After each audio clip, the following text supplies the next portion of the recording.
He'd be like the Supreme Court and recuse himself from the consideration of that issue. Yeah, I guess I've done some things, but I. All right. Thank you for being here. We have 3 songs for you tonight. This is the Cascade Choir.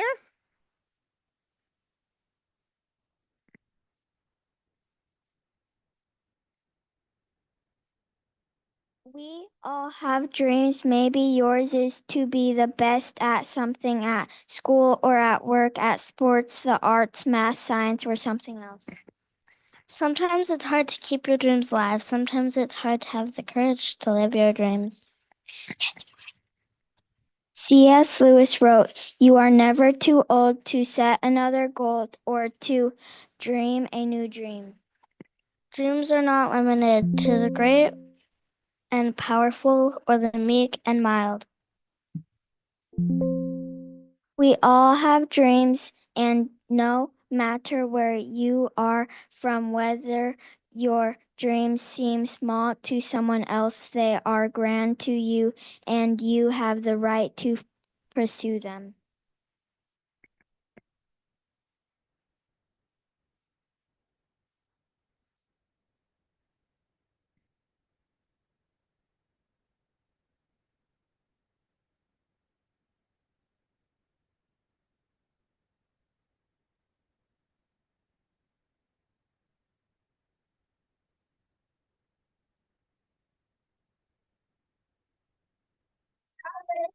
Small step, but each very small step brings you closer to your big dreams, growing there in your heart.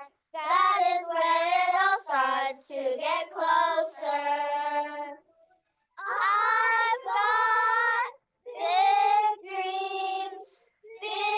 dreams inside of me. I've got big dreams too.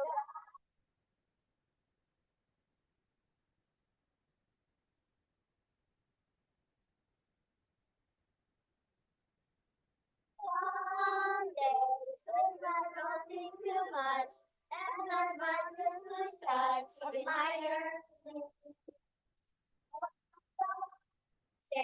When that spark in my mind might be too hard to find, and it still burns.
Dreams don't grow after all, even though I am small.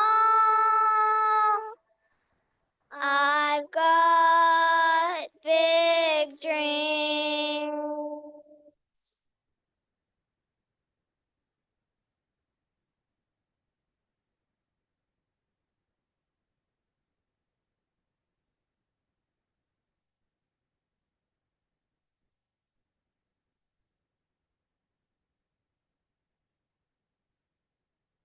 There are so many of you in the audience today that have helped us continue to help us be the best that we can be.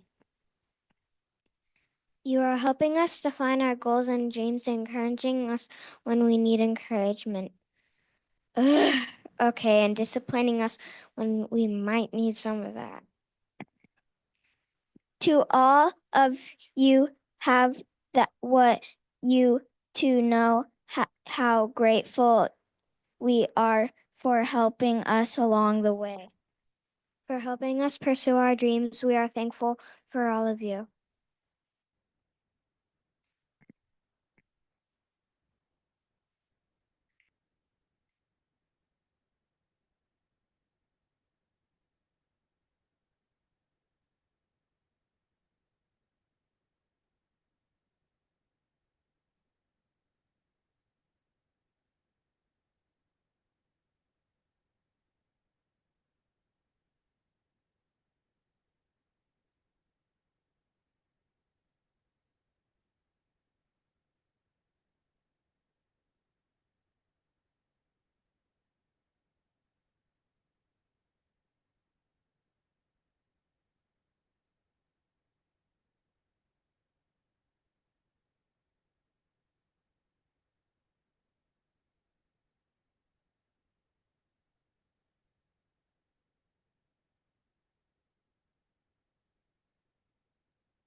The great American poet Maya Angelou wrote that a bird doesn't sing because it has an answer, it sings because it has a song. We have learned that each of us has a song inside of us. It is what makes us who we are. This the song is the dream we are chasing, and although the tune might change as we grow up, it is still the song we are meant to sing, the dream we are meant to chase. Another American writer, Langston Hughes, wrote, "Hold fast to dreams, for if dreams die, life is a broken winged bird that cannot fly." Today we pledge not to give up when the going gets tough, to hold on to our dreams and pursue them with honesty and passion. We pledge to support our friends and families as they follow their dreams, as we know they will support our journey as well. We promise to hold on to our dreams, and when we discover the song inside of us, we promise to sing it.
That's it.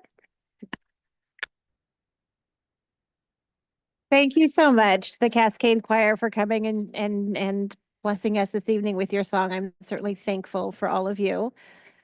Do we want to do pictures, Jody? Okay. And I also just want to recognize parents. Thank you so much for bringing your kids tonight and getting here at 5:30. I know that takes a lot of work after the workday. It's been great to have them with us.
We're going to close our work study at 5:46 and reconvene at 6 o'clock for our regular session.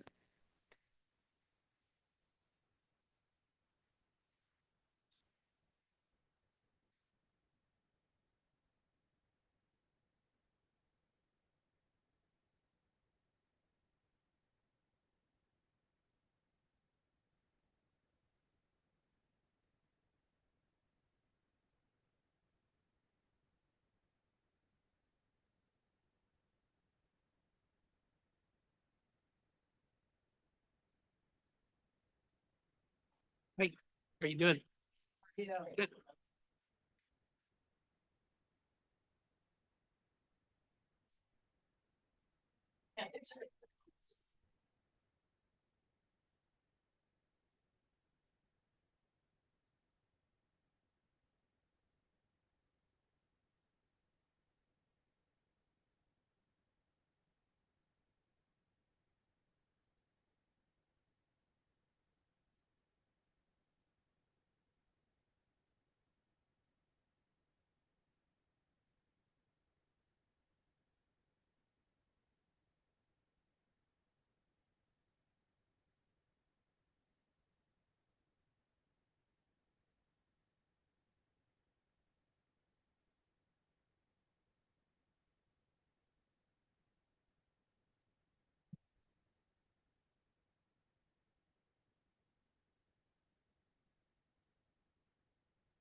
How's Jenny coming? She's completely returned all of the equipment. She don't. Well, that's good. Yeah, she no longer needs the knee scooter, and we've retired.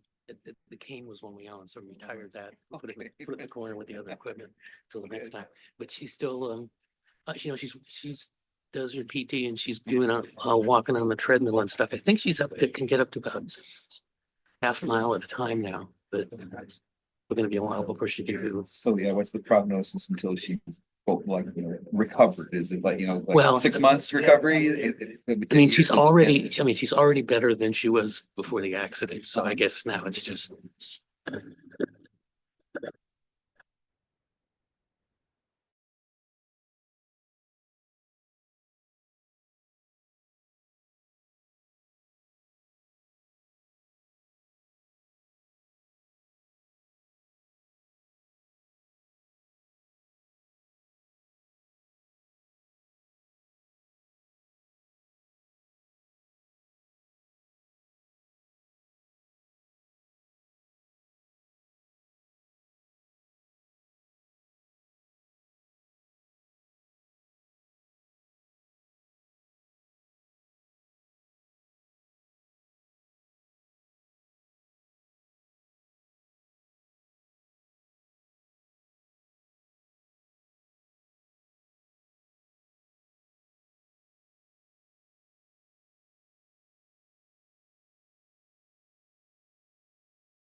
of our board meeting.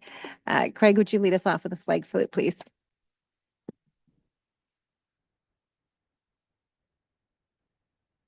I pledge allegiance to the flag of the United States of America and to the republic which stands one nation under God, indivisible, with liberty and justice for all.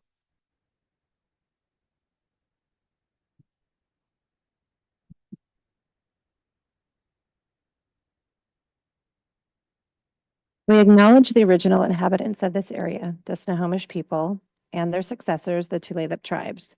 Since time immemorial, they have hunted, fished, gathered, and taken care of these lands. We respect their sovereignty, their right to self-determination, and honor their sacred spiritual connection with the land and water.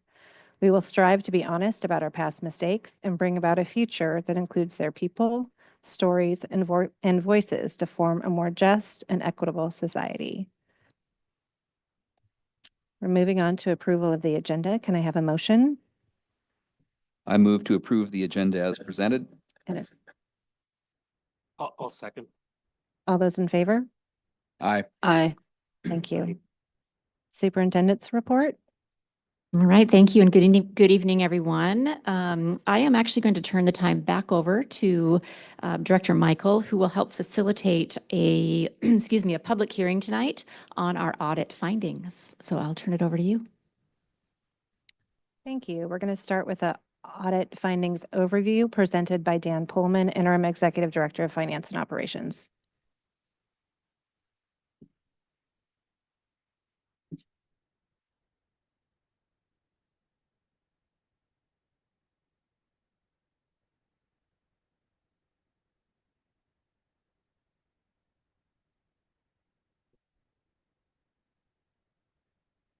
Good evening.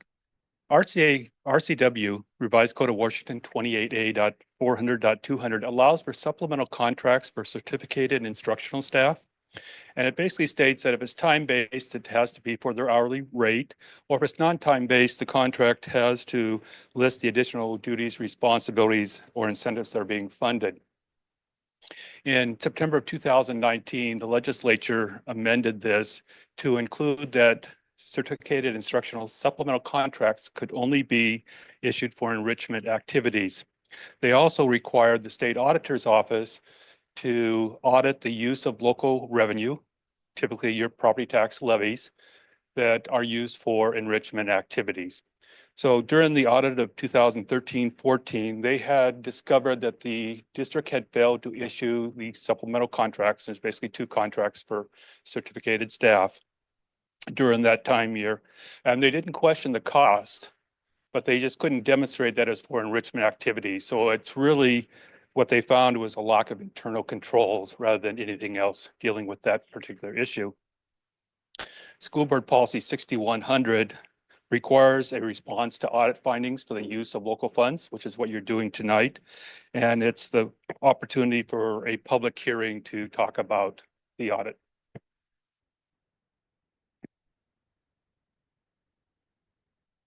Thank you. So I'm going to open a public hearing at 6:03. And this is an opportunity for us to have public comment on the audit findings. Is there anyone who wishes to speak to the board regarding the audit findings?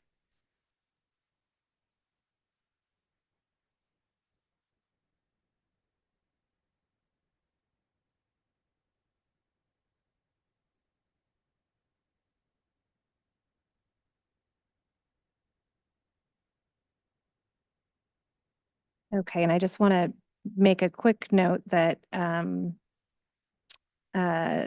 audit that we're referring to is the 23-24 audit. I think we maybe misspoke and said 2013-2014. If no one has any additional comments, we're going to close our public hearing at 6:04.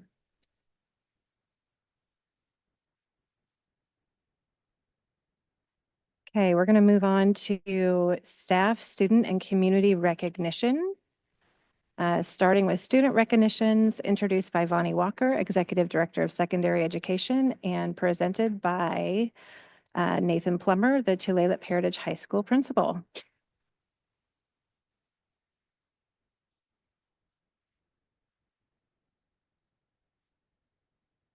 Thank you so much.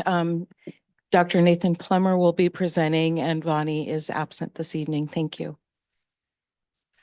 All right. Hello, Board of Directors. I have three amazing students that I would like to recognize.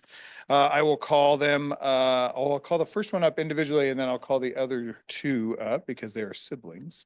But the first one I actually tried to recognize back in, was it January? But we rescheduled a basketball game and she was a basketball player, wasn't able to make it. And so I would like to call up Lily Jefferson. On up. Woo.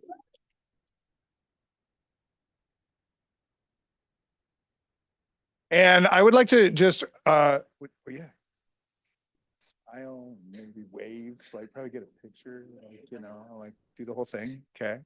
Lily is an extraordinary student. She is a junior in high school. She is currently engaging in college level courses. She's accessing running start classes. She's been since Big Picture's inception, she has been completely involved. And one of my favorite internships of hers was her remarkable work with the SIAT sub, where she was actually journaling and taking pictures and just putting out amazing articles of actually my favorite piece was her comparison between Hawaiian culture and Tulalip culture.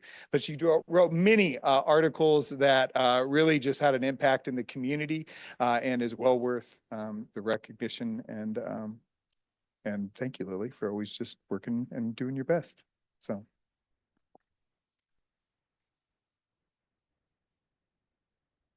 All right, the next two students, they're a sibling, a couple of siblings, excuse me, brother-sister combo. Can Molly and Roger Jones Charles Shelton please come up? Yeah.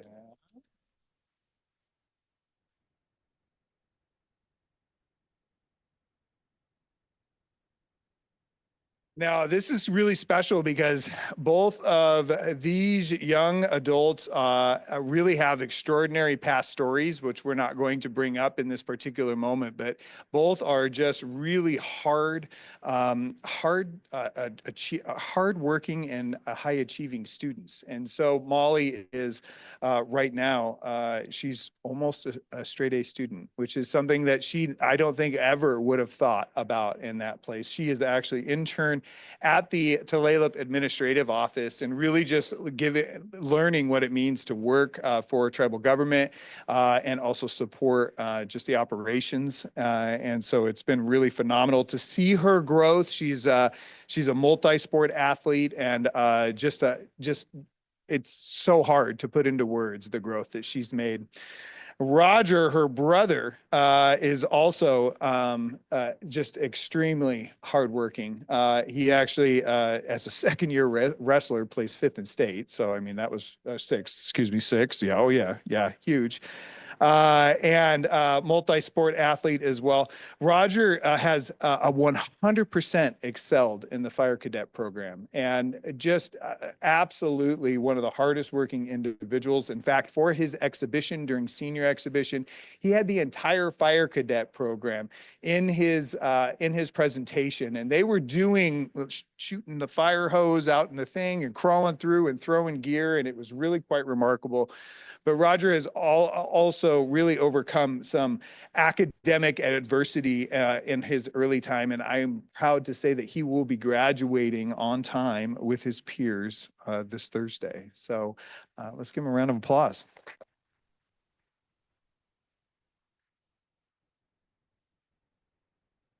Are you guys doing the photo op thing?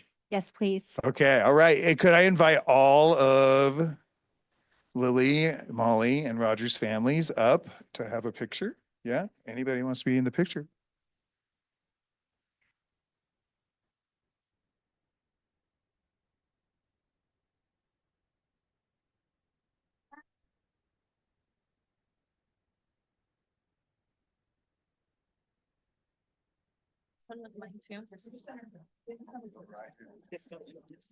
Did I think I.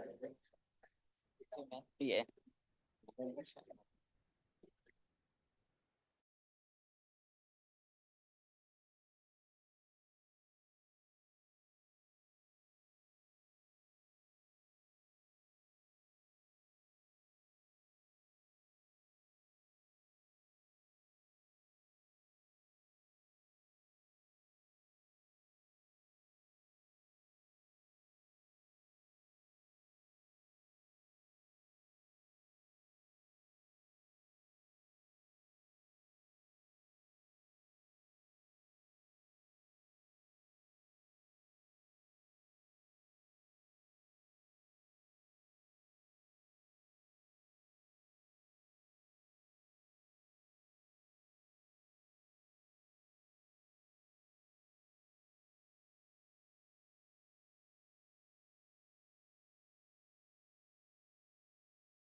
So next we have staff recognitions introduced by Jody Runyon, Director of Communications. Thank you so much. And I just stayed right in this spot because I'm going to reintroduce Dr. Nathan Plummer for staff recognition, followed by Miss Alex Trepanier from Allen Creek Elementary. All right, so so this first staff recognition award is a little unconventional. And the reason is because this person started out as my administrative intern. So I'm her mentor as she's just finished up the Danforth program and has filled in in a substitute role as the counselor and has done a remarkable job filling in. And it was a mid-year kind of fill and has just done just a fantastic job helping to fill that void as we were looking to kind of build a robust pool for hire. So I would like to invite up Yasmin Martinez.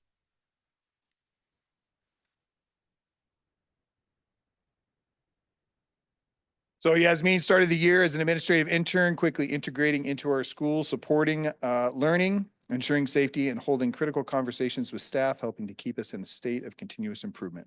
She stepped in as our counselor in the second half of the year, supporting students, staff, and families with all things counseling related, including graduation and related requirements. She completed the Danforth program through the University of Washington and is fully prepared to go out into the world as a strong educational leader.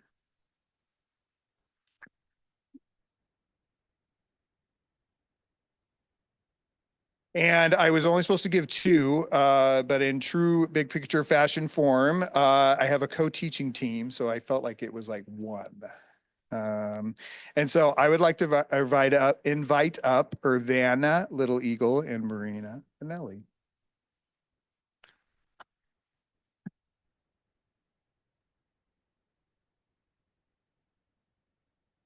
So these guys are like, I get a little emotional sometimes talking about how much of a change they've made on me as just as an educational leader who stepped into Tulalip heritage, just walking the world as I do and trying to understand how I help to uphold indigenous values on the sovereign lands of the Tulalip tribes. And these guys have brought me in with grace and humility and sometimes some firm conversations to be like, no, you know, and so.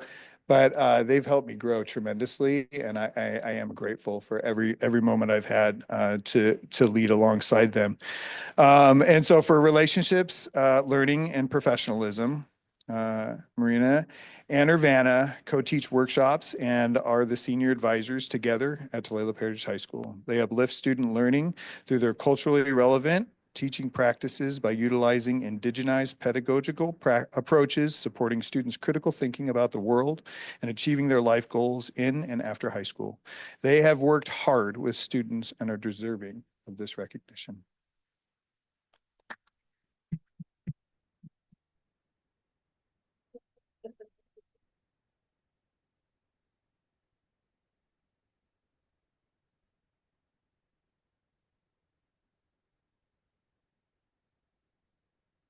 Good evening. I'd like Lori Andrews to come join me up here. Lori is a kindergarten teacher at Allen Creek, and some of my very favorite moments this year are when she comes down the hallway with a big grin on her face, excited to share with me what amazing things her kindergartners are doing. And it's usually not things that you would expect kindergartners to be doing. It's that exceptional. So Lori is an exceptional kindergarten teacher and is recognized for her outstanding leadership and dedication to student success. As a key member of both the instructional leadership team and equity leadership team, she has been instrumental in pioneering the science of reading at our school. Her willingness to support fellow teachers, always take on extra students, and consistently go above and beyond has led to remarkable academic growth in her classroom, especially in math and reading, where her students have far exceeded the typical expectations in kindergarten. In fact, Lori and I just met for our year-end conference, and she was excited to share with me that she has not only completed the kindergarten scope and sequence, but gone far beyond that. And she has every one of those kindergartners well ready for first grade.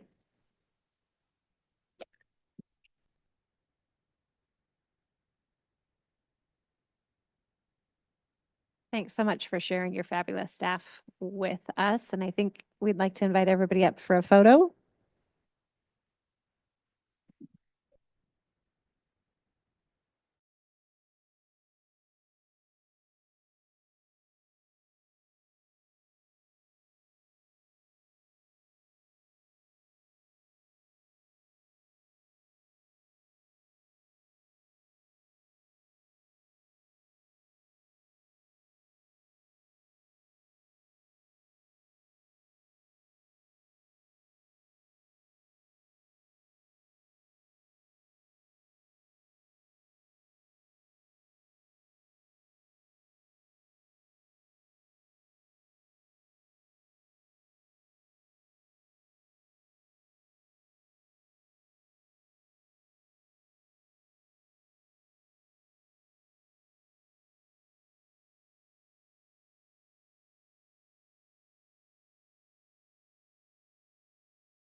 Make a note that I neglected to do at the beginning of our agenda, the absence of Board President Connor Krebs. He was unable to be with us tonight, but has an excused absence.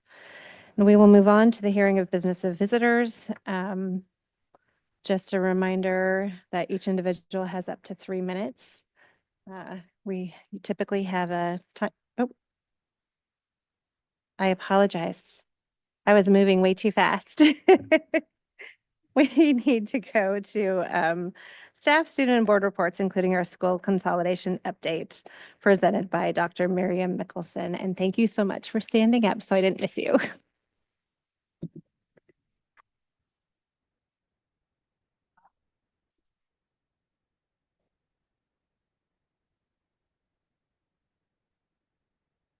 Okay. All right. Good evening, School Board. Dr. Rumba. Thank you for the opportunity to present this week's round of school consolidation updates.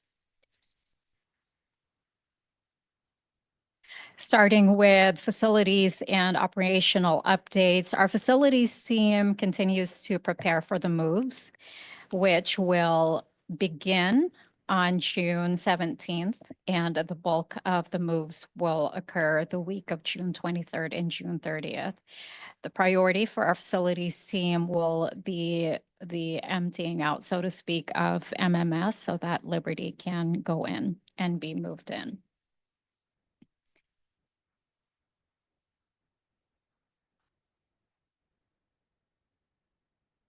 Technology updates. Oh, goodness. A little touchy tonight. There.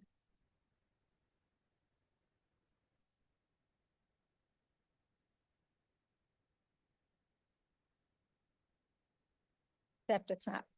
Okay. Technology updates. Our IT team is also poised for the Liberty move to the MMS campus. One exciting piece of information to highlight tonight is that our IT team is hiring 2 of our CTE students to support the summer work happening related to the moves. And this is a part of our CTE paid internship program, which prepares our students to become IT technicians. So this is funded out of our CTE program. And we're excited about this because this will provide our students with invaluable hands-on learning experience. Staffing and HR updates. Last week, a group of district leaders and our HR and finance team met with our elementary and secondary principals one-on-one to talk about their staffing for next year, answer whatever questions they might have. They were all productive and fruitful meetings that provided some level of clarity to our principals with regards to their staffing for next year. So our attention and energy have now return to classified staffing for 25-26, and that work is ongoing. Communication updates. Last week was a big week for us. We at MMS hosted the Memory Lane Walk on May 28th. That was Wednesday, and Liberty Memory Lane was on Thursday. Both were resounding successes based on feedback from those who attended. They were all very appreciative and grateful for the opportunity. We had memorabilia, old photographs and yearbooks and annuals, and refreshments were made available. Thanks to Sodexo who for donating cookies and juice. Both events went very well. I would say there were about 50 who attended MMS, including Director Harris, and well over 100 for Liberty. It was just very heartwarming to see attendees with smiles on their faces, sharing fond and sweet memories. And here are a few pictures taken from MMS. Lots of happy faces. And Liberty Elementary. I'd like to point out that the picture of the 3 female students, bottom right, they sat for this picture on their usual library rug squares when they were Liberty students. Jody had to ask them to reenact because they were sharing just wonderful, amazing stories about that. The picture in the middle, that's generational Liberty alums, mom, son, grandson, and upper left, also a family of Liberty alums, mom and 2 sons, and then high school students at the bottom who attended. It was a very special event, and huge thanks to, again, Jody, our principals at Liberty and MMS, and also members of cabinet for coming and making the 2 events memorable and special. They reminded me of how pivotal schools are in the lives of our students and our staff. Curriculum and instruction updates. I wanted to share with the board the general topics discussed at the 25-26 curriculum planning meeting, the first one held last month for 6th grade. There was discussion about the teaching sequence and standards and resources for content areas. Also a discussion about the need for professional development when it comes to math and ELA, such as the letter strategies. There was definitely an interest in collaborative time by content area for next year, and also an interest in having shared drives for lessons and resources. Our intent is to have 2 more meetings this week and the following week before the end of the school year. Spring staff meeting. Our elementary and middle school principals hosted the spring staff meeting last week, Friday, to welcome new staff members joining from their schools from other buildings as part of the consolidation process. The general feedback that we heard was that staff members were very appreciative of the opportunity for conversations with their new colleagues. And we continue to be as collaborative as possible about our school consolidation. So things are moving along. And any questions from the board? Thank you. Does anyone have any questions, comments? Just one comment and a couple basic questions. First, I think it's awesome that we're hiring the CTE students through the internship to do that. The more opportunities we can give for our students real world like that, the better. So I don't know how that comes about or how that's involved, but more, please. We need to do that.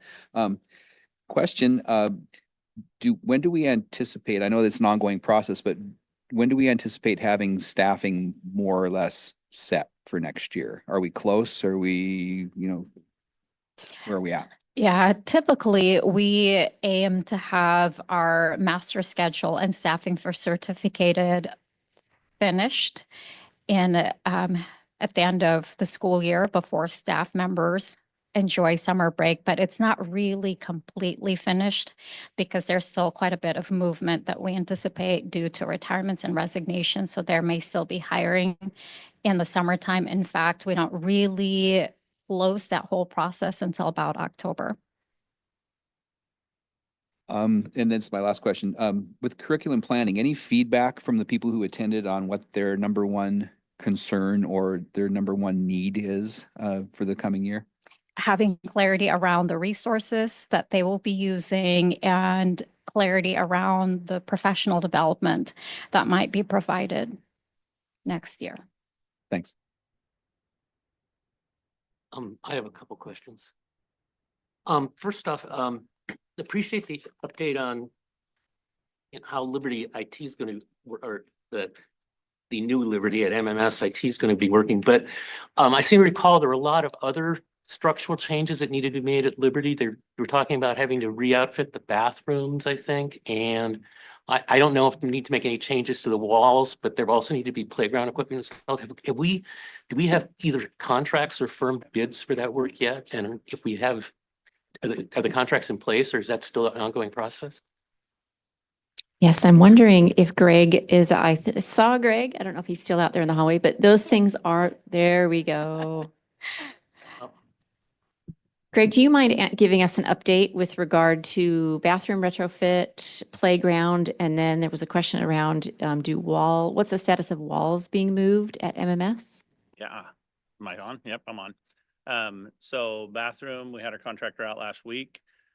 With the configuration that Travis has come up with, we only have to modify one bathroom. So that'll be taking two of the stalls down to the smaller sizes. So it'll be less impactful than we originally anticipated because we thought we might have to change them all, but we're grouping our K1s together. So that'll only affect one restroom. And then as far as the moves, we have a contractor lined out to come in, and there's about 4 classrooms that have currently an operable wall. And as Craig can probably attest to, a lot of those walls haven't moved in quite some time. They're either been fully closed and used as 2 classrooms, or they've been fully open and used as like a co-teaching single classroom. And so where those walls are at, we're going to frame in stick-built walls. We'll still leave like a double door pass through that they can go back and forth. So if they want to do a co-teaching model, they'll still have that ability. Otherwise, the door will be closed and they'll have 2 separate spaces. So there's about 4 of those double classrooms, I'll call them, that need to be modified. They both already have a door from the hallway coming into them because they're designed to be 2 separate spaces. So it's just the interior wall between the 2 spaces that we'll have to add on to, or I mean, build out. And then what was the third thing? Playground. So we are waiting to hear back from our playground installer. I'm hoping this week, I was hoping last week, but one thing that they do, Northwest Playground, one project a year they pick as a community project, and Marysville's applied for that. I've filled out the form for that, and you pay for the equipment, but they do the install for free, which is about a $50-some thousand potential savings to us. So as I keep telling Dr. Rumbaugh, it's hopefully going to be worth the wait. With the playground, either way, we have a contractor scheduled for the second half of summer, August, to be able to come in and do the install, whether we end up paying fully or we end up getting that community build and only have to pay for part of the structure. We have included one of the structures at Liberty is less than 10 years old, so we intend to move one of the structures from Liberty over to the other structure is too old to move. So it'll be, it's actually 2 structures, but it's one kind of playground assembly that will move over. And then with the community build, what they do is all their latest and greatest equipment is what they come and install, because obviously they're trying to get some recognition for this new equipment along with doing the community build. And so, it's photo op opportunity and whatnot for them. And so they'll come out and do that, or worst case scenario, like I said, we have to pay for the labor on it. But either way, it's slated to be completed before school starts. And how are we looking on the budget for that right now? Are we within budget? Did we- Yeah, so right now we have 150,000 for new playground and 50,000 for removal of the old playground at Liberty, part of it, and bringing it over. So we have $200,000 total available for playground, and I think my last estimate was about 186,000. But that was if they did the community build. And so it has the potential to be a little higher than that, or we might have to pull out a few of the little ancillary pieces to meet our target of $200,000. What about the cost of the other structural changes? Are they within the general budget that we've laid out? Yeah, so I have another $50,000 line item for building improvements. Which, like I said, with the good news on the bathroom modifications, the 4 walls we have to build, there was another classroom or 2 that we had looked at splitting up, but working with Travis, the principal, we won't have the need to split those up and add extra interior doors and things like that would cost more money. So this will just be stick framing, open holes in 4 of the classrooms. And so we should be, I'm pretty confident in that $50,000 that will come in under that for those building modifications. And do we have any significant structural changes in any of the other buildings with the movements of students around or anything, or? No, so with our elementaries, all of our, going to the K-6 model, all of our elementaries have space currently in them. And so whether it's portables or whether it's within the building. And so we'll just be going in and cleaning those spaces that haven't been used as a classroom for a couple of years, maybe they've been storage or PTA or something like that, been using them. We'll clean those up and then we'll move teacher stuff in there, the furniture and supplies. But we won't have to do any improvements to any of those campuses. Okay, thank you. Any other questions?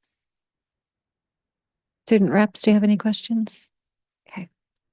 Thank you so much. Okay, now we will move on to the hearing of business of visitors. This is our time for public comment. Typically, each individual has up to 3 minutes. We have a timer here. If you see that your time is winding down, please try to wind up your comments. We have one person who signed up to comment this evening, Jesse Mason.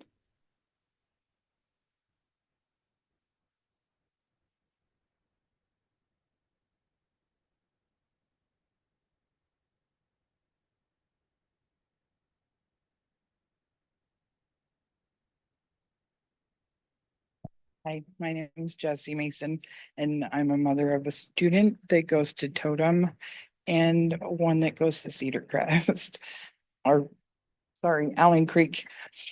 My concern is the whole meshing together and the student safety. I've been dealing with my daughter being harassed for years now, and with Greg retiring, I concerned about who's going to step up or really do anything. The lack of staff already, the lack of security. There's really not a lot of safe adults within the schools that will help the children that have these concerns. Currently, my daughter's on a 504 and an IEP. She has a lot of medical issues, so she missed a lot of school from that. But with this, we've had to get court orders because I'm not getting any help from the school staff or, with district. I've been grateful for Greg, but then again, with him leaving, it's a huge concern for my daughter's safety and well-being. She's tried to go to her counselor, who has told her that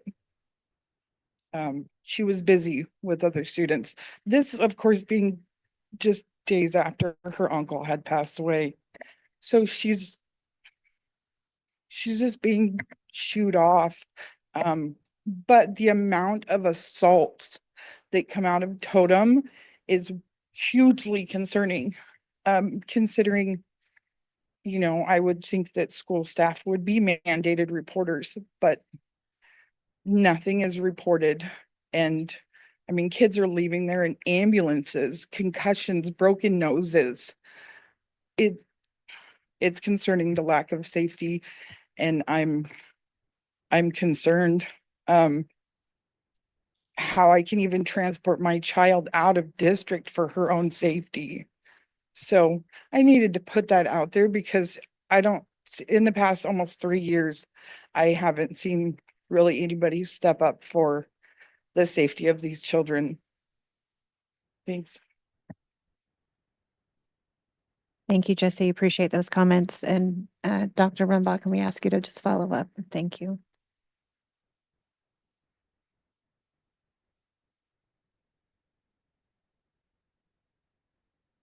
Okay, we're moving on to the approval of minutes. Can I have a motion?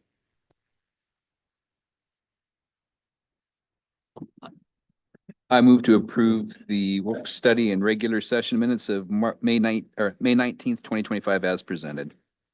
Have a second? Second. All those in favor? Aye. Aye. Motion passes. On to the consent agenda. Can I have a motion, please? I move to approve the consent agenda as presented. Second.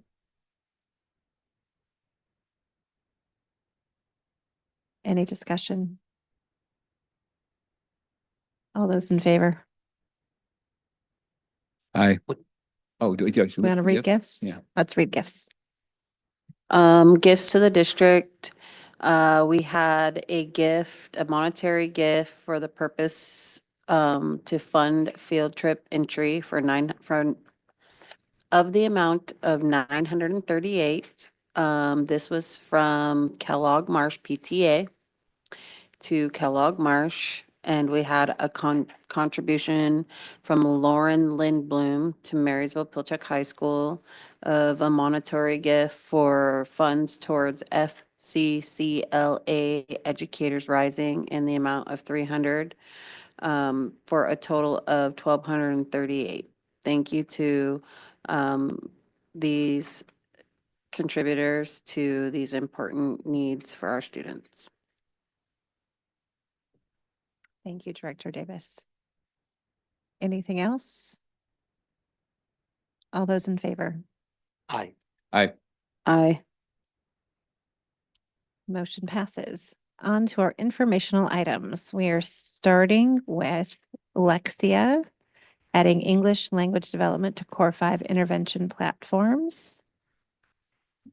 It's like we're presented by Lori Knutson.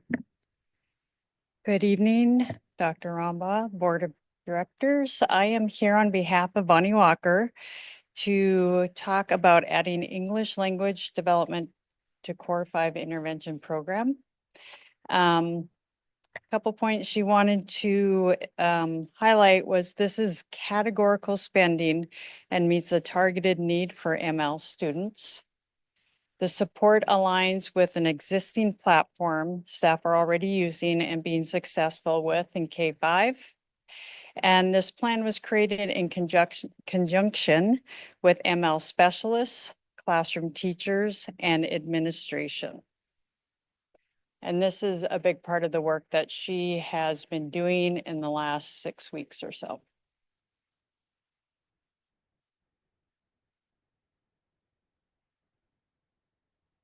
Any comments or questions from the board? We do not. It's an informational item. Yeah, it just says, these services allow classroom teachers to implement tier 2 instructional strategies. Could you give me an example of what a couple of those strategies might be, what it look like, sound like? So I think a couple of those strategies are around language barriers and using the platform and helping with that with students and understanding some of the core content would be one of the main examples.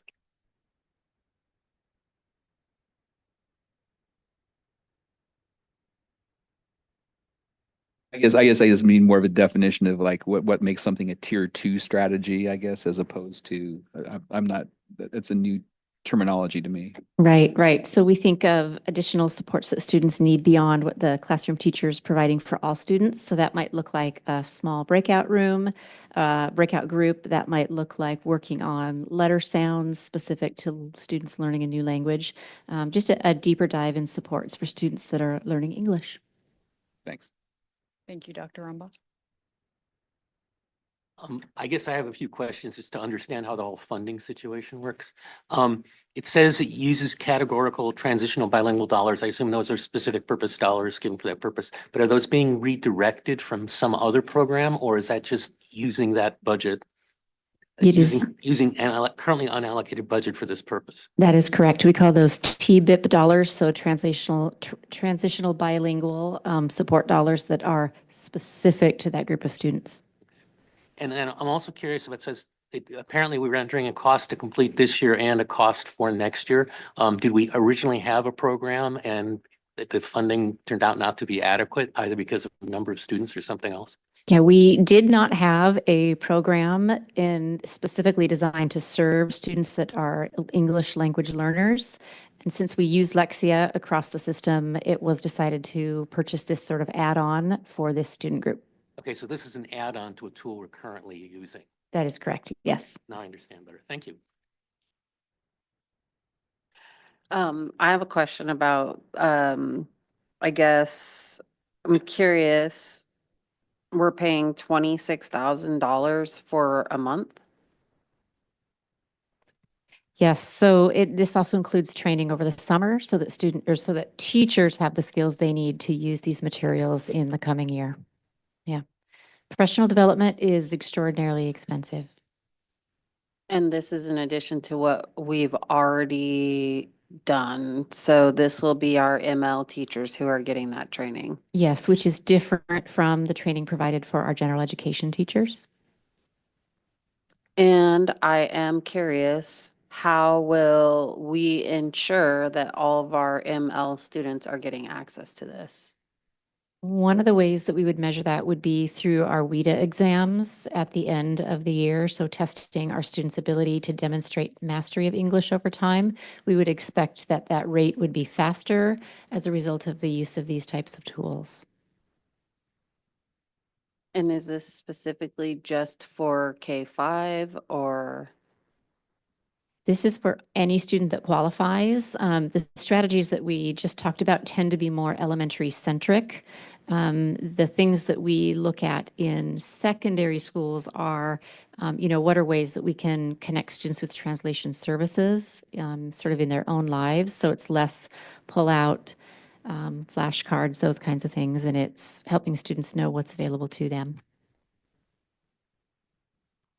I like it. I think it's good. I feel like we've been talking about how we need to be meeting the needs of our students who are English language learner students.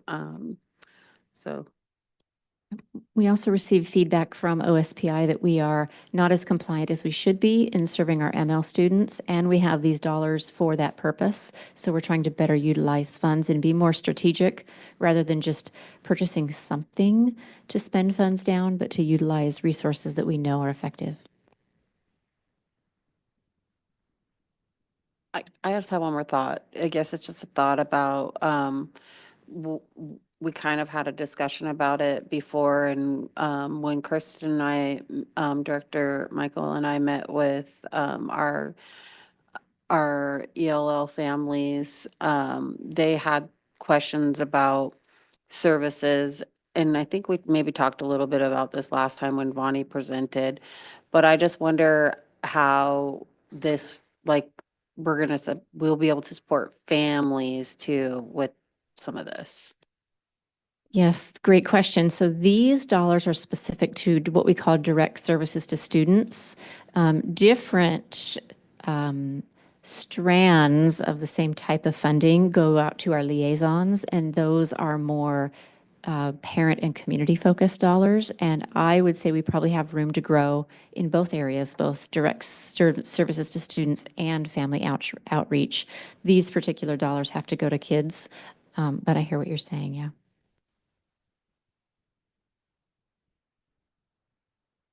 Any questions from our student reps? Okay. Thank you very much. I think you get to stay at the microphone there. We're moving on to our early learning center facilities.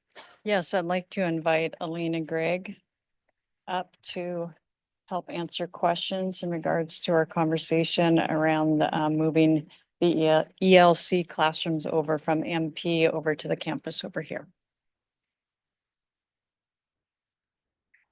Hello.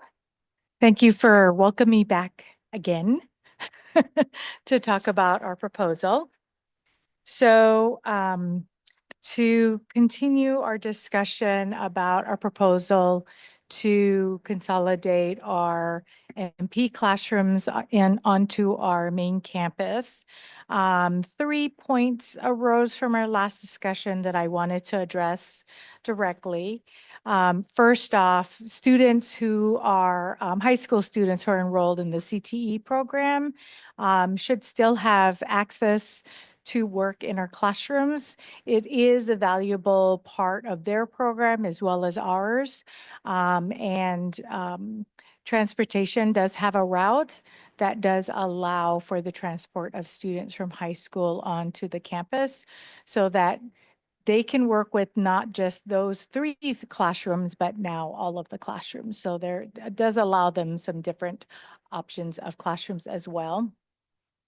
Also, what came up was a thought about the future expansion of the Early Learning Center. I think there really is a desire for more preschool within our community. We know that is a void in Snohomish County in general, but certainly Marysville as well.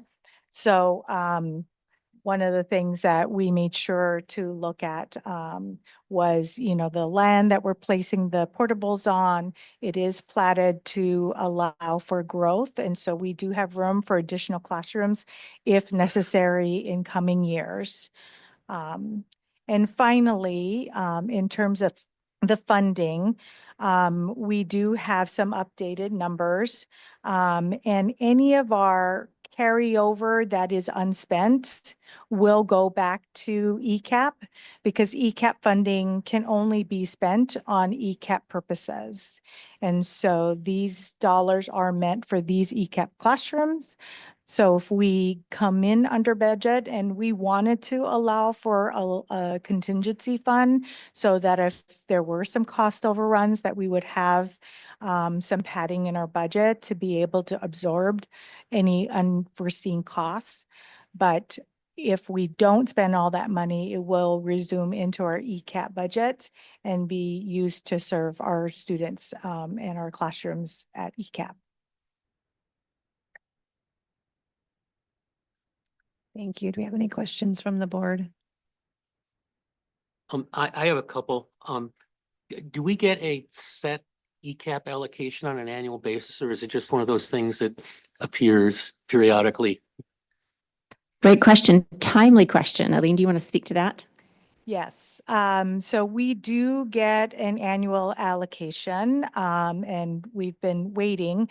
So these funds come from the state. The governor just signed his bill. And so those monies went to Snohomish County, and Snohomish County allocates to the various ECAP programs throughout Snohomish County. And so we did just learn about what we are allocated for next school year. And so we currently will be able to continue with the classrooms that we have. We will need all of the classrooms that we were anticipating. The one adjustment that will be made is instead of 3 full-day programs, we'll be moving to 4 full-day programs, and we'll continue to have the 6 half-day programs. And so the monies come every year.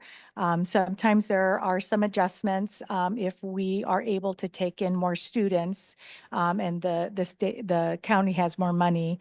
That adjustment did occur this past school year, but all of that comes before the board.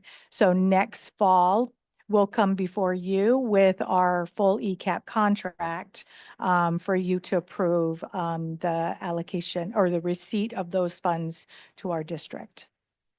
And does the county allocate that funding to the various schools on a pro rata basis based on the number of students in the program? Or do they do it on some other basis on some perceived need within different parts of the community? Part of it is a need base. However, with a lot of the county needing preschool, right? So, so our funding is based on how many students we serve. And they tell us how many students we'll serve. So it's not like we do enrollment and according to that, then they give us the spots. They tell us how many spots we will receive every year. And so that is an allocation that they do throughout the county. And so they, you know, there's lots of factors, I'm sure, that go into that, but part of it is our capacity as a district to be able to manage this size. We are one of the larger ECAP sites in the county, and one of the things that they look for is how well we manage not just the funds, but all of their expectations and deliverables. And this budget that is set up, the estimate here, is this really a one-time estimate for the cost involved in doing the move to the new learning center, or does also include continuing costs that will have to be reallocated on a annual basis because we're expanding the number of programs? So this is the cost of the move. Okay. What we did talk about last time was realizing that we will need to also increase our custodial hours, which would be a cost that would continue, but that is also paid out of the ECAP budget, you know, to the district. Yeah, it'd be nice to see what once you figure that out, what that is as well, just so we know what we're sort of setting ourselves up for in the future. Sure. I think the estimate was $40,000 a year. The cost of the additional custodial services would be 4,000 a year. Okay. All right. That's true. But yeah, and it is true. So we will have to pay that out, but part of what also is a savings is we will not have to have redundant services by having two sites, right? So it kind of comes out and evens out. Okay. Just one question with the projected growth and the need, 3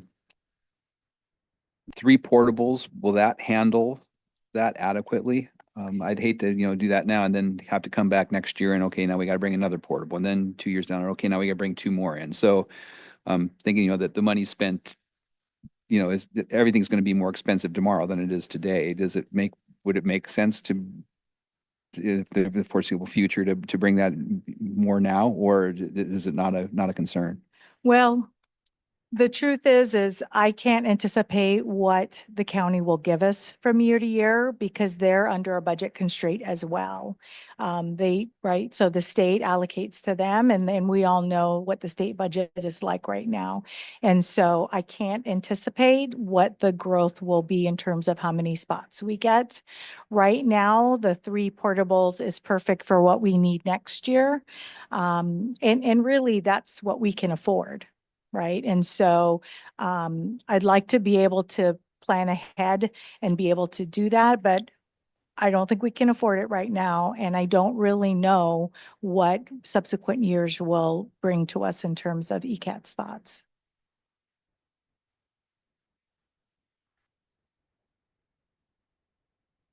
I guess I'm just curious, just from that comment, is there a chance that we would get less spots in years to come? That is a possibility. However, as long as our enrollment stays strong as it has, I don't anticipate that cut. And an expansion of ECAP and preschool in general typically bodes well for district enrollment in kindergarten and grade 1. And so while expanding enrollment puts us in a position of where do we place those students, we do have options. A lot of districts do preschool out in neighborhood schools. That's one option. And I think we're in a position where we would love to have as many preschoolers join our system K-12 as possible. Yeah, so it's a good problem to have. I also was going to say that I think as a board member, a part of what my vision and dream about being a board member is that we are able to do some improvement of academics, and starting with having a really good ECAP preschool program helps us to make those achievements. So I think it's exciting because we're not just moving them to one spot, but you're saying we're also adding a full-time class. So I think that's really good for us and the future of Marysville. Any other questions? Okay. Thank you so much. Thank you. All right, Mr. Dennis, our next informational item is Phase 1 repainting of Marysville Getchell High School, buildings A and B. Yeah, I wanted to make sure I, saved a project to bring in June as opposed to all the projects I brought you in May. So I'm sure you have noticed that the paint at Marysville Getchell High School has been failing for a few years now. It's 15 years old. We like to say it's our newest school, but it is in reality 15 years old. And paint only lasts so long. There was a couple, I'll say, areas of premature failure with a couple justified reasons of instead of flashing, they had caulking on the panels. So you get a little bit more moisture behind the paint that way. And then on the metal surfaces, they weren't required to prime the surfaces. So they were able to put straight paint on the metal, which is going to shorten the life expectancy of it as well. And so recognizing that there's 5 buildings up there and everything up there above ground floor requires lifts, we've had to break this project into phases. We don't have enough time in the summer to be able to do all 5 buildings at once. Plus with the funding situation that we're in, we thought phasing this out over 3 phases would be beneficial for cash flow purposes and capital funds purposes. So what I bring before you tonight is an informational report or a what are we calling them? A first reading of a project that we will bring back to the board at the next meeting for board action. Right now, the cost of doing buildings A and B, which are the 2 buildings up front on the southwest corner and the middle building on the front, south building. Those will be the 2 buildings we'll do this year. Next year, we would be doing buildings C and D. And then the 3rd year, we would be doing the gym building, which is known as EF.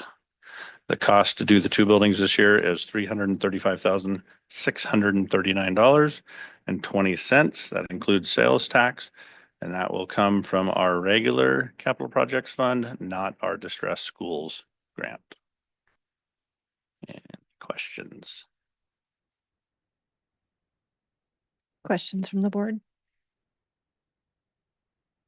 Is there some language in the contract? I see that here, it says some of the premature failures because it wasn't prepped properly. We've had failure out at MP with the siding because it wasn't done properly. It seems like this kind of seems to be coming back up that people didn't do what they were supposed to do, and then we kind of wind up having to take care of it later on. Is there any guarantees or a time frame or anything like that in this proposal?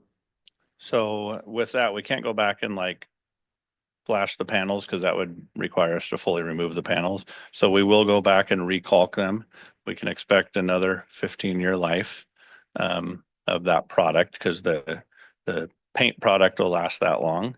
And hopefully we get lucky and even get a little bit more out of it because it's done, I'll say, under our supervision as opposed to under the construction of the building itself, where things sometimes get expedited or architects sign off on exceptions to the specs. And so when a building is spec'd and calls out for what the painting is and what the prep is and whatnot, they can do substitution requests and maybe submit a different product or submit a different prep mechanism. And as long as they show that it'll meet the life expectancy, again, I don't want to lose sight of this is a 15-year-old building now. And if we all think about our houses, we're probably thinking about repainting our houses at around that same time frame. And so while there was some things that I'll say over the last 5 years we've seen coming, there wasn't a way to fix it until we go through this repainting process.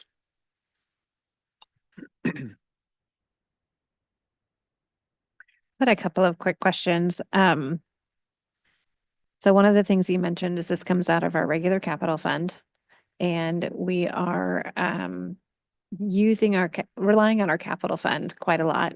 I know, and so I'm curious about just cash flow and how we have planned for that over the course of the summer with respect to we're paying funds back, we're pulling some things out for our distressed schools grants. So I just want to make sure that we have that covered. Yeah, so this won't affect our June cash flow issue that has been discussed as an area of concern. Project would start late June at the end of this month with FOC and board approval. And then we wouldn't, we'd have a couple progress payments for July and August, which, Dan has talked to, that's when we get some larger apportionment payments. And so we'll be able to have paid ourselves back already. So cash flow won't be an issue. This Susan Halliday is making sure that this won't require a budget extension, meaning we're going to spend more than we've budgeted. So if this is to put us over that threshold, if you remember, we're a little bit behind on some of our distressed schools spending. So at a first glance, it looks like we're going to be okay and not require a budget extension. But if this were to put us over that mark, then Susan Halliday or Dan would come back with a budget extension showing we would be making those payments in July and August. Okay. Then and I think I heard you say, and it's certainly out here on the report as well, this requires FOC approval. So they will be looking at it in the next couple of weeks or at the next meeting. They'll have weighed in before the next board meeting, I believe, Dr. Rumbaugh, is that correct? Yep, they already have it in their hands. They just give themselves about a week to turn around. Sure. Okay, great. And then one more question, I'll turn it over to you. So the other question I had was just in terms of context, right? We've got several things that we're spending capital funds on with our distressed schools grant. So this project, I assume, is at the top of the list of all of the other things that we need to do to our buildings. Is that a fair assessment or? Clarify for me what you mean top of the list, because all of them are just as important. I know it's hard to with pick the which boiler and project, the rooftop right, unit right. and whatnot, but we have the capacity to manage these projects and complete them all this summer, Okay. if Okay. that is what you're looking for. That's part of what I'm looking for. And I guess I think it would be helpful at some point to come back, maybe in the fall, and just look at capital projects overall, what we need in our district and what projects are a priority after obviously we take care of the things that are kind of emergent and top, kind of top of the list. But if we were to look district-wide and kind of prioritize where we would focus our funds. Yeah, absolutely. And I think it's important and in many cases required to have community input on that prioritization process. And that's something that we could certainly do, and fall is a great time to do that. Thank you. I guess a comment, I appreciate that, especially when, we have limited amounts that we are prioritizing projects based off of need. And also, I just wanted to comment on the procurement process, I guess, and how did you go, obviously you don't have to do a public bid process, but when you go out to bid and you get 3 vendors to send you a bid, like, on here, I see one says declined to bid, didn't even respond. In my mind, I think because it's so expensive, we would seek other bids just to see if we're getting low bid. So, that's kind of my question is, um, are we doing the minimum of just getting these 3 bids? Are we, when somebody declines, I feel like because of our situation, we should be looking at least to have 3, um, for purposes of saving all the money that we can. Yeah, that's a great question. So we actually reached out to about 6 vendors, and 4 of them declined. We just listed one on that sheet because there's space for 3 instead of having a second sheet with it. But we did reach out to vendors we know, vendors we don't know. And a lot of it had to do with being able to complete it this summer. And they couldn't meet the time frame of that because, of course, guess what painters are doing in the summer? Painting, right?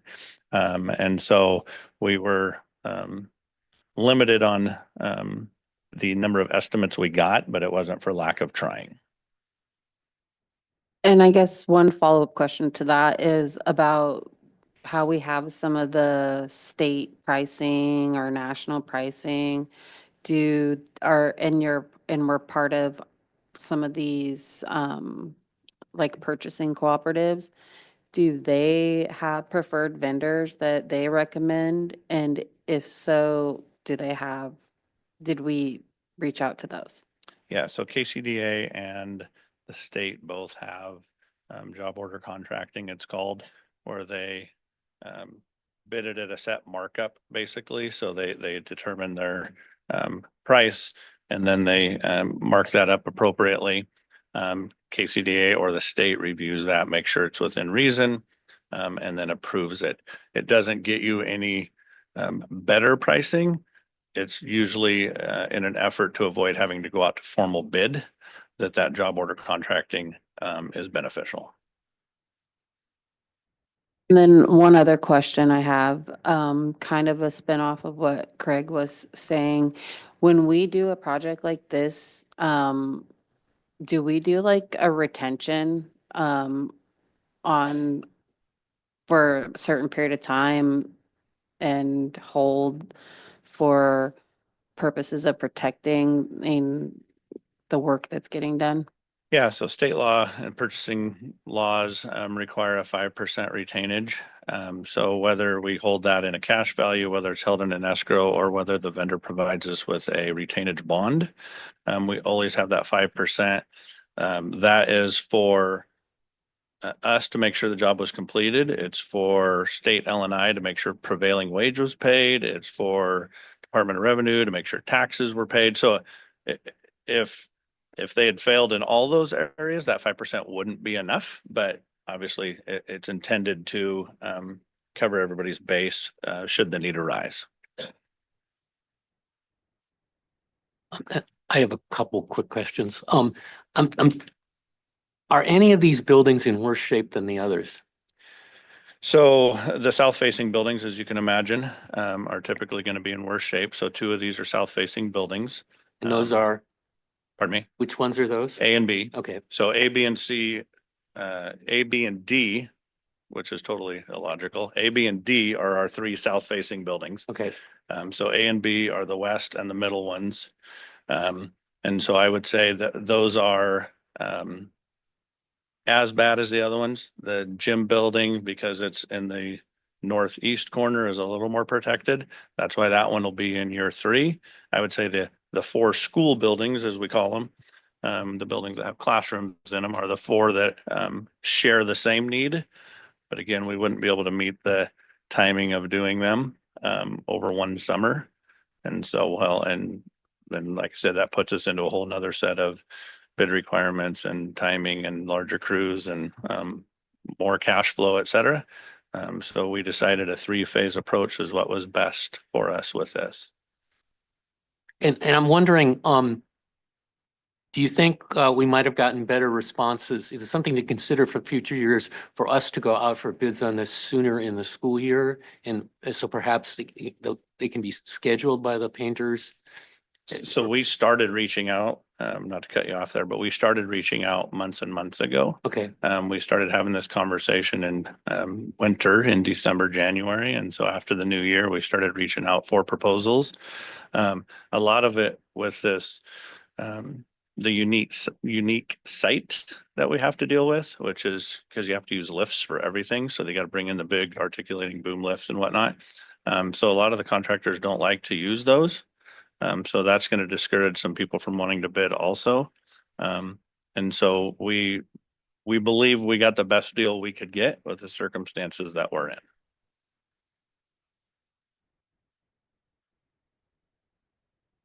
Anything from our student reps? Okay. Thank you so much. Thank you. Okay, we are moving on to board action and the interlocal agreement 2025-2026 with the Snohomish County Detention Center presented by Dr. Rumbaugh. Yes, I will be Vonnie for this portion. You'll recall 2 weeks ago, we took a look at this. Vonnie was able to bring it forward to us. She mentioned that we contract with the Northwest ESD, and they provide educational programs and services for children and youth that are confined to Snohomish County Detention Center.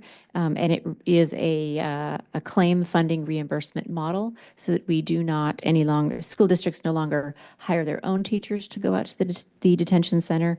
We contract that through the ESD. So that is what is before you. Thank you. Can I have a motion, please? I approve the Marysville School District's entering into an interlocal agreement with the Snohomish County Detention Center. Is there a second? I'll second. Any discussion? I think we had a fairly good conversation. Is it supposed to be I approve or I move? I'm just asking. The motion. I think we could amend it to say I move so it's consistent with everything else. I move and approve. Move to approve, yeah. Student reps, any comments or questions? Okay. All those in favor? Aye. Aye. Aye. Motion passes. We are moving on to resolution 2025-07, the 180-day waiver request. All right. You may remember this from the Friday packet. We are on a 3-year cycle with OSPI for waivers to allow for students to have a slow start, as it's called. This particular waiver is to allow for the first day of school for the next 3 school years to be freshmen only. And this is the waiver that you have before you. OSPI requires that the board take a look at this waiver. They have information and action before the OSPI will approve. One difference that you'll notice, and Vonnie mentioned this, that there are no middle schools included in this waiver this year. Our middle school principals did not feel that since they didn't have any new students rolling up, that the 6th graders were not coming their way, that they didn't need to. So we would likely be putting this waiver before the board again this time next year for 7th graders rolling up. And that would set us on a 3-year cycle for middle school that would be different from our cycle from the high school, but we didn't want to seek a waiver that wasn't relevant for us this year. Thank you. Do I have a motion? I move to approve resolution 2025-07, 180-day waiver request, allowing a day of transition for 9th grade students at Marysville Getchell and Marysville Pilchuck High Schools. Do I have a second? Second. Any discussion? Not to be out of turn, but our other two high schools did not request to participate in the waiver. So I thought that might have been your question.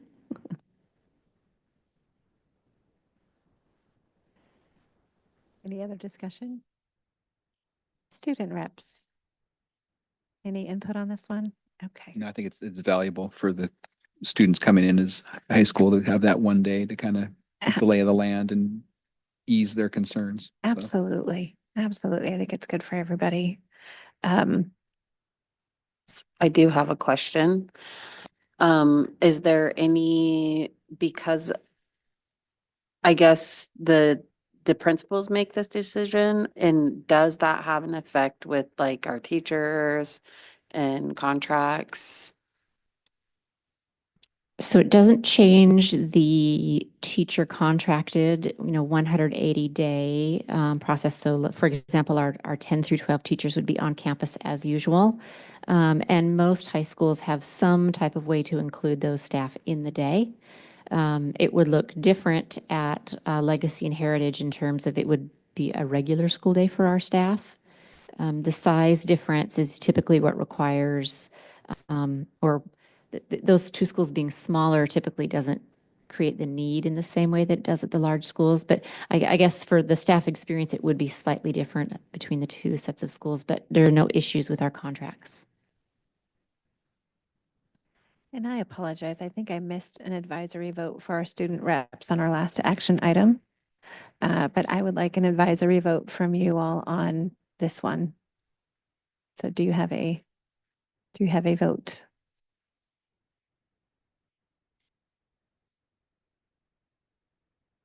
I am forgetting the terminology. Do I say yay, nay, yes, no? You could say yay. Yay. Okay.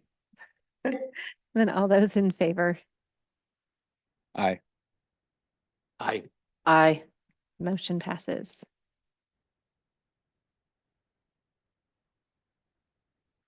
And moving on to the Northwest Regional Learning Center Program Interlocal Cooperative Agreement.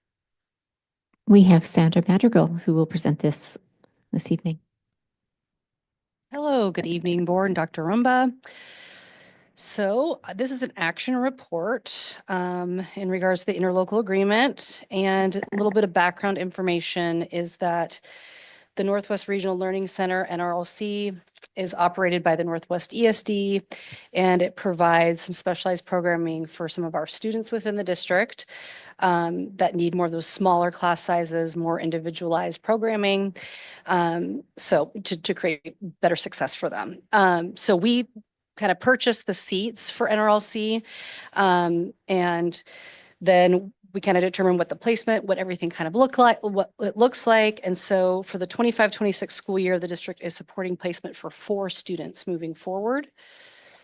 It does a little bit of breakdown here with the interlocal agreement and kind of gives you different fiscal comparisons for like the 23-24 school year, 24-25. This is a budgetary impact for the district. So for the 25-26 school year, per student slot rate is $91,171. It's reflecting a $7,371 increase from the 24-25 school year. That was at $83,800.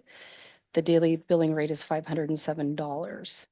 I want to just kind of give you a summary here. And then for 24-25, this school year, we had 6 students, and for the projection for next year, it will be 4. It does align with our strategic plan and our goals for giving students equity to services that need it, learning, teaching and learning, and supporting overall well-being of our students to be able to go to that placement. It increases student engagement and connection to their learning, and it's closing the opportunity gaps and improving outcomes for historically under-deserving students. So I'm gonna move there. So the future steps would be action. The recommendation is to approve the interlocal cooperative agreement Northwest Regional Learning Center program. I move to approve the interlocal cooperative agreements Northwest Regional Learning Center program. Thank you. Do I have a motion? I move to approve the interlocal cooperative agreement, Northwest Regional Learning Center program. Have a second? Second. Discussion?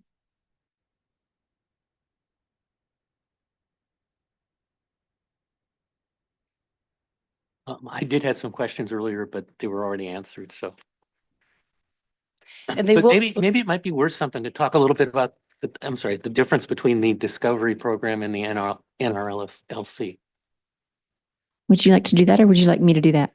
You could go right ahead and do that. Okay, perfect. So typically we think of NRLC. Those are hard I know. letters for me to say quickly. Are serving students that are disenfranchised. It's typically, not always, but typically high school students or beyond that are pursuing a diploma or a GED.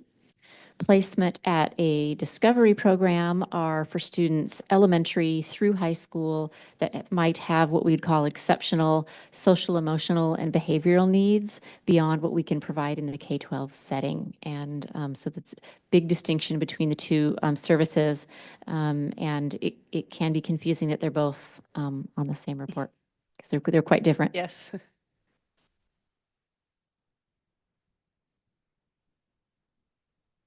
Any other questions? Okay. Student reps, you get an advisory vote in favor. Okay, I see a thumbs up. All right, and then all those in favor. Aye. Aye. Motion passes. Thank you. Okay, moving on to our follow-up items. We've got work study dates. We have graduations coming up this week. Super exciting. June 5th, the Tulalip Heritage High School at 5 p.m. at the Tulalip Gathering Hall. June 6th, we've got 3 high schools. So Legacy will be at the historic Everett Theater at 2 o'clock.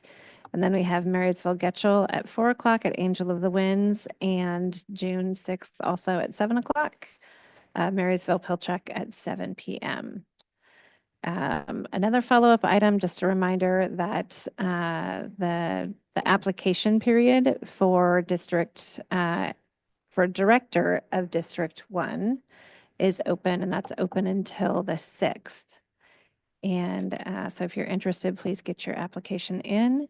And I think we're hoping to have candidate interviews on June 9th, so next Monday. And then June 16th, we have a regular session meeting. Then we get superintendent comments. Just excited for graduation commencement that is coming up this week. It is sort of a nice way to remind us why we do the work that we do, and to be able to see students walk across the stage and their families celebrating is really meaningful. So that will be the highlight for me this week.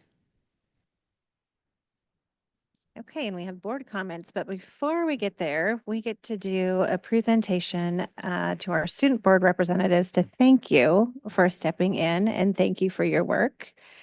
So I think Gabriel's stuck it out here with us. And Josiah had to leave because of a school event. It is that time of the year. So we want to thank you so very much for your commitment and stepping into this role, and really appreciate your service. And I think you're a senior, is that right? Would love to hear what your plans are after this week.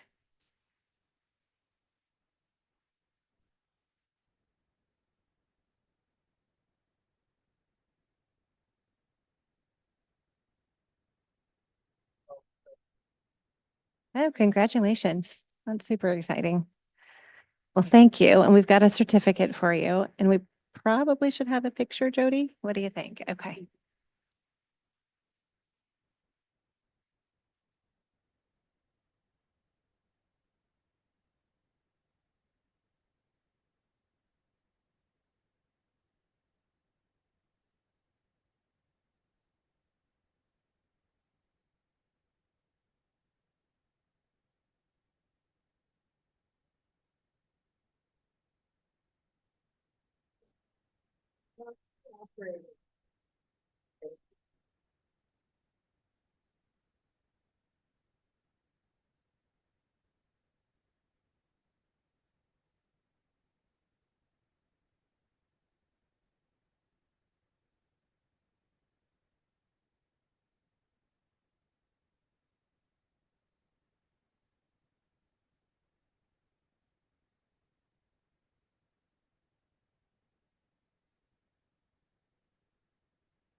Well, congratulations to Gabriel. He said he's going to the UW Seattle campus, and from experience, I know that is not easy to get into. So good job. And we also really appreciate both Josiah and Ileana's service to the board, and we'll make sure that we get a certificate to them at a later date. Okay, board comments. I feel like I keep starting to my right, so maybe I should start to my left. Teague to everybody who came and joined us tonight and stuck it out with us. I guess I want to say congratulations to all of our upcoming grads. I want to when we don't really get an opportunity to speak when we're doing the celebration of students and staff. And I just wanted to say that Molly Jones Charles is actually an intern in one of my departments. She interns as a customer service representative on the front line at Tulalip Tribes Government. And I just really was happy to see her be honored and celebrated today because she takes that work very seriously and she does a really good job. And also pointing out that Charles or Jones Charles Roger, he too was all Wesco for wrestling this past year. So I just think it's amazing that brother and sister had opportunity to be recognized, and also Lily Jefferson, all past students of mine too. So I wanted to just say congratulations on the record. And to Marina and Urbana, who have worked in education for many, many years here in Marysville and in Indian education in particular. I just appreciate that they're so steadfast and that they stay the course. When I was a teacher, a Lashitsi teacher, I was very young, and Marina was teaching at Heritage back then in 2001, 2002. And so it was nice to see her be honored and Nirvana be honored for their good work, because we have so many Native students who identify with them and look up to the work that they do. And so I just really appreciate that. And I appreciate that we take the time to honor all of our students and our staffs through this platform. And I think that's it. That's all I want to say. I'm excited for graduation too. I have a nephew who's graduating, and it's just going to be so cool to be able to be a part of that. Yeah, just to echo that. Congratulations to all the grads and their families. When the little Cascade kids tonight were singing about big dreams, it kind of was very, very appropriate for this time of year. So that's appreciated to have them here, and that's a good theme to have for everybody going through graduation this year. Also, getting towards the end of the year here, thanks to the staff and everybody who puts in so much time and effort to make this successful. I think that the formal recognitions at the board meetings and stuff are nice, but there are so many people doing so much who don't get the recognition. And so I just wanted to let them know our heartfelt thanks to them.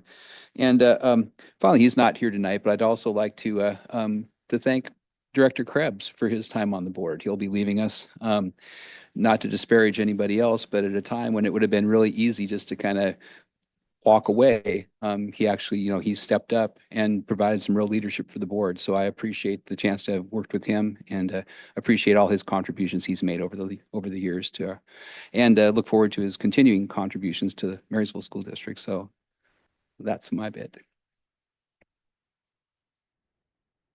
Yeah, I too really appreciate the the recognition we give to both students and staff. I think that's a really important part of the program. I'm glad to see it happen at every board meeting. But I have to admit, I was really glad to see the Cascade Elementary School choir.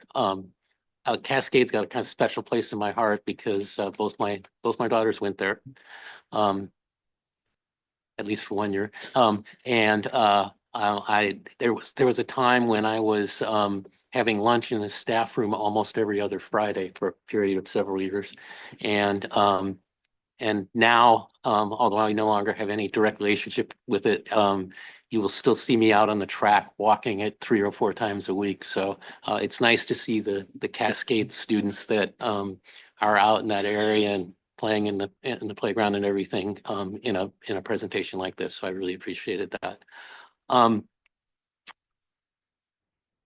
I too very much would like to thank Director Krebs, even though he's not here. I think when I started more closely following what was going on in the school board a couple of years ago, it was pretty clear that there were a lot of problems going on, and he did step up and he provided some great leadership, and he especially during my brief time on the board, he has really provided some great leadership, and I really appreciate everything that he did to try and get this work with the superintendents and the other board members to try to get everything on a path to success. We're not there yet, but it does feel good, and I think all of you have a lot to be proud of as to what you've done. I'm also looking forward to graduations. I don't have anyone graduating, but I'm going to try to attend as many of the graduations as I can. I don't know that I'll make all of them, but I will make as many as I can, because I think those students need to know that not just their parents, but their community is very proud of them. Gabriel, any comments?